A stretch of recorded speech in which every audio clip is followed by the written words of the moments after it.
Guys, hope you're doing well. In this video, I'm going to walk you through how to transition retainer clients to paper lead. This is a smooth transition plan that you can follow. I did the same for my agency, and within the first 30 days, I did like a 60K run rate, 60K per month run rate, right? So it's something to keep in mind. You can always transition your clients to paper lead and make more money, right? So now, first things first, step one is keeping inventory of your current clients. You got to understand which clients love your results, which clients hate retainers, right? Who has the capacity to scale if the leads are predictable. So, for example, when I started doing this, I just made a list of like clients that love me, clients that hate me, and which clients are better suited for retainers and which clients are better suited for paper lead. Now, with retainers, and what you can do is basically like, let's say you have a smaller client, those are pretty good with retainers.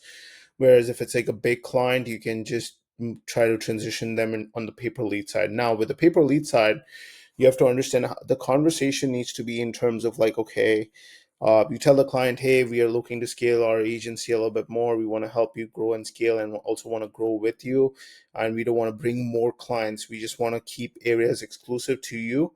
So we are transitioning our business to the pay-per lead model. So if you want to work with us, continue working with us, we can put you in a paper lead side and you just pay us when you get the lead from us, rather than just paying a retainer month after month without like having an understanding. Because without having a clear ROI on this, with the paper lead you'll have a clear ROI on this. Now some clients be like, oh, it's kind of cheaper for me to just run the retainer rather than do the paper lead. Be like, yeah, we can do that. We can just stick with the retainer, but the problem is that we don't scale with you, and we are looking to bring more clients on the paper lead side. um, so you might lose exclusivity in your area. So if you want us to keep exclusivity in your area, we can just do the paper lead. Now, if the client still objects, you can just say, okay, well, here's a plan. Well, how about this? We keep the retainer, and then we just charge you per lead as well, but a smaller amount. So let's say if you're charging $75 a lead, you charge them $20 a lead, or $10 a lead, right? $15 a lead, something like that. So they still pay for the ad spend, they pay everything else, but you just tag on like 15, $20, $25. That way it's like, okay, well, why don't we, since we want to keep exclusivity, we'll just keep everything the same, but we'll have to charge you a small fee per lead that we generate for you, which is going to be 15, $20. And that will move the needle for you. Just something to keep in mind. And that will increase your revenue itself as well. So like the same client, let's say you generate 100 leads for them, you charge a $2,000 retainer, you charge 100 leads for them.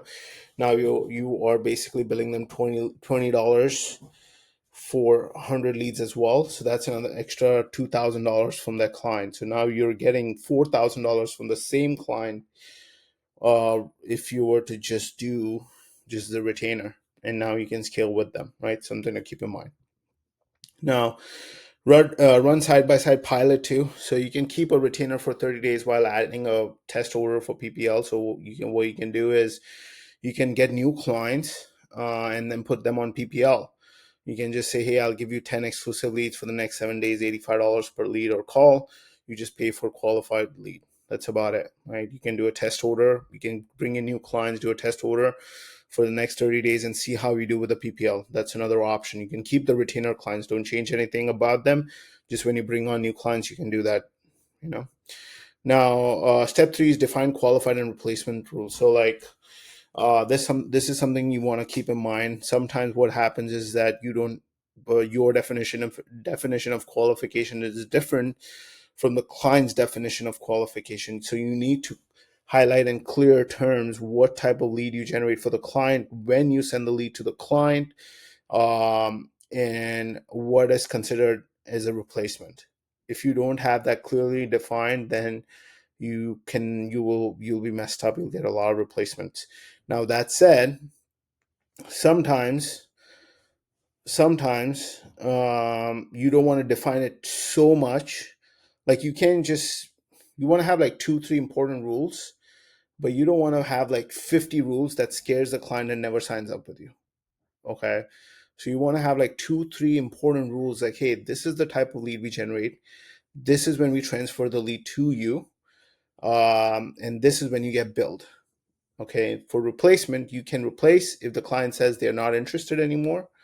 And if you reach out to the client like 7+ times and you show it to us that, hey, you reached out to this client, that client didn't respond to you via call, text, or email after you reached out to them 7 to 8 times, then we'll replace that for you. So you see how simple those and easy to understand those rules are. So when you define these rules and define qualification, yes, you want to have some sort of a rule basis, but it doesn't need to be so long that it's like, oh my God, this scares the client and they don't sign up with you, right? It happens, right? I understand a lot of people want to favor in your on your side because you're the agency, you're taking a lot of the risk. But you also have to understand you have to provide a good service to your clients and you want to make sure you provide good results to them, right? Show proof and weekly ROI. So for example, if you have like specific leads that you can show to the client, more transparency the better. If you want to give access to the CRM, you can do that too. I recommend not doing it, but if you want to do it, you can do it. I have a friend of mine, or not a friend, an acquaintance of mine that basically gives access to the client from start to end. There's no like changes to it. Just gives everything to them and gives access to a specific CRM to them and just sends them good, shows them all the good leads that are coming in. And he has like a low chargeback. So now it's up to you and what you want to do. We personally don't do it because it causes a headache because the clients will reach out to us, be like, "Hey, what's my login? What's this?" Well, it's like a whole like technical issue now I'm dealing with, right? So it's up to you how you want to do it. If you have the capacity, you have a customer support rep that can manage it. It's up to you. But if you don't have that, then forget it. So now, migrate retainer to PPL, optional hybrid. So, like as I mentioned to you earlier, you can do full PPL with volume tiers. So, like let's say somebody buys 50 leads from, let's say they do a test order, they do 10 leads with you, they do 15 leads, they like the lead quality, they want more leads. You can build them for 50 leads, you can build them for 100 leads, you can build them for 200 leads a month, 300 leads a month, whatever you want to do. It's literally just up to you and how you want to do it. My recommendation is start with small test orders, or just start with charging them per lead that you get them. Once you have it in place and you're getting a lot of leads, you can take both any of these two options. You can be like, hey, we can give you a small discount if you do 50 leads, 100 leads up front. Okay, and we do that every week. That jumps our revenue, by another like 5,000 a week, just on getting an extra like pay in fulls. So like if you're doing 20K a week, now you're doing 25, 30K a week. You know what I'm saying? So like you can do that. You can basically start them on the paper lead and then give them a small discount and then push them on like a package deal. Or you can also do like a hybrid model. You can be like, hey, we charge you per lead, but there's a retainer fee.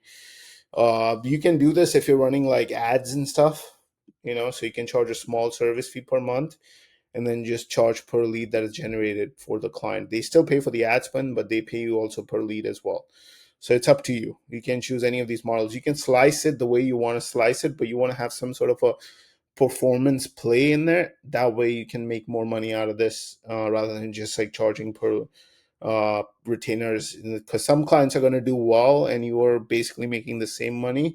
Like I've seen testimonials, and when I work with realtors, they used to do like 500K, 600K, or 200K per year from us. And I thought if I just got a slice of that, that would be an additional $10,000-$15,000 per year from their revenue itself. So you just want to make sure you have some scalability with it, but you can do a full paper lead, or you can do a hybrid, right? Expand territories, so you can have the same client and you can ask for more service areas from them, and that also helps you get more leads for them. You can be like, hey, I'll give you exclusivity to these areas, but I need like a flat retainer per month, and we can just basically send you more leads and you'll just get exclusivity to the areas, right? So That's basically it on that part.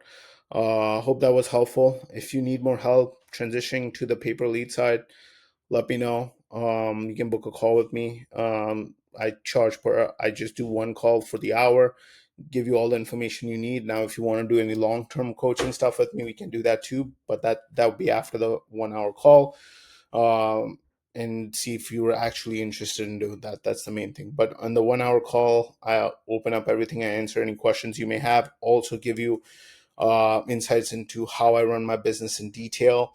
So whatever questions you have that you're stuck on, that you're not sure about, I can answer them for you. So if you're interested, book a call below. And if you have any other suggestions or different videos that you want me to make, I can make that for you. Just click the button below, just to put it in the comment section. Hope that was helpful. Talk to you guys soon.